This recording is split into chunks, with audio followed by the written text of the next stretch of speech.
Abbott آباد شہر کے مشرق میں واقع اپنے نام کی طرح خوبصورت پہاڑی گاؤں باغ کے رہائشی نوجوان کا حیران کن کارنامہ ان دنوں قومی، علاقائی اور سوشل میڈیا کا موضوع بحث ہے۔ 11ویں جماعت کے طالب علم احسان ظفر نے کمپیوٹر کے کی بورڈ سے گاڑی کو کنٹرول کرنے اور اسے شہر اور پہاڑی راستوں پر چلانے کا کامیاب تجربہ کیا ہے۔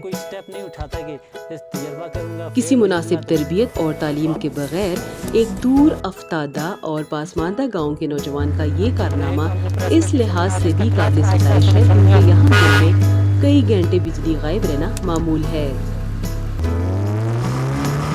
موبائل فون اور انٹرنیٹ استعمال کرنے کے لیے پہاڑ کی چوٹی پر جانا پڑتا ہے۔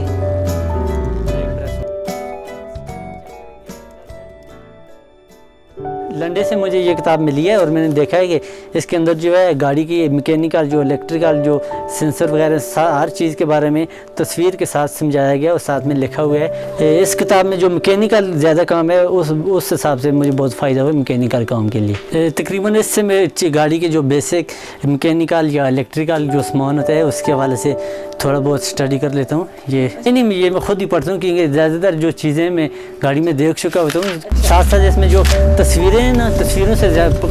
پڑھانے سے زیادہ تصویروں سے سمجھایا جاتا ہے۔ یہ آپ دیکھ سکتے ہیں، وہ 1 سال پہلے میں نے ایک گاڑیوں کے لیے ڈیوائس بنائی ہے کہ اگر آپ کی گاڑی چوری ہو جاتی ہے، کوئی لے جاتا ہے، تو آپ دنیا میں کسی بھی کونے سے موبائل کال کے ذریعے گاڑی کو کنٹرول کر سکتے ہیں۔ اب چیزیں الیکٹرانکس کی چھوٹی چھوٹی ریپیئر کر دے، جیسا ان کا اعتماد زیادہ ہوتا گیا اور ان کو مجھ پہ یقین سر انٹرنیٹ کے حوالے سے اگر دیکھیں تو انٹرنیٹ کے لیے یہ بچہ اکثر میں دیکھتا ہوں، یہ اوپر ایک ہماری پہاڑی ہے نا، اس پہاڑی پہ شام کو چلا جاتا ہے۔ میں ایک سے پوچھتا بھی رہتا ہوں، یار وہ کہیں گر جاؤ گے، کیا چکر ہے، کیوں جاتے ہو؟ کہتا ہے یار یہاں پہ نیٹ ورک ہی نہیں ہے، میں کوئی اپنی چیز اپلوڈ کرنا چاہوں تو نیٹ ورک جو ہے وہ 2G یا 3G بڑی مشکل سے آتا ہے، اور بڑی مشکل سے یہ پہاڑ کے اوپر جا کے یہ اپنی ویڈیوز اپلوڈ کرتا ہے۔ اور اس کے ساتھ ساتھ یہاں پہ اگر فیسلٹیز کے حساب سے اگر سر دیکھیں نا، تو یہاں پہ کوئی ہاسپٹل نہیں ہے، کوئی کالج نہیں ہے۔ نامساعد حالات میں ایک نوجوان کا محض اپنے بل بوتے پر جدید ٹیکنالوجی میں ایک نئی اختراع پیدا کرنا اور ہزاروں ایسے لوگوں کے لیے ڈرائیونگ کا خواب پورا کرنے کی راہ کھولنا جو کسی معذوری کی وجہ سے گاڑی نہیں چلا سکتے، اپنے لحاظ سے ایک منفرد کارنامہ ہے